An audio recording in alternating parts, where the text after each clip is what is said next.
Stefanie, who's volunteered to give little girl and little Ethel a massage.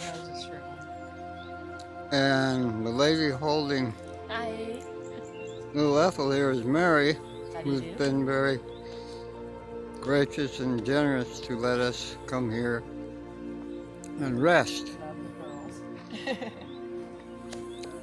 And so, Stefanie, you can tell us about what you're doing here. Well, I am working on her glutes, since these are her big power muscles.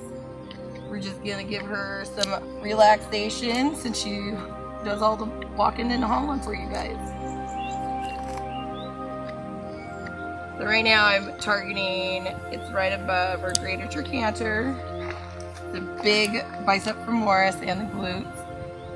And she has a little bit of a knot. She's telling me with her nose. Yep. She's shriveling her nose up. Yep. You hit a spot. Yep. And she was very kind right now, and she unweighted it so I could get a little deeper into the muscle.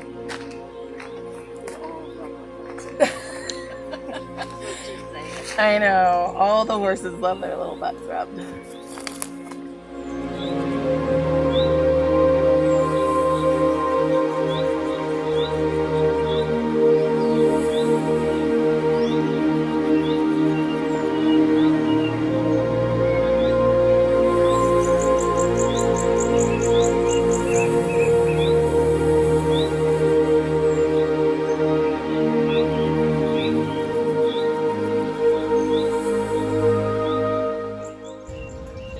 Enjoying her body work.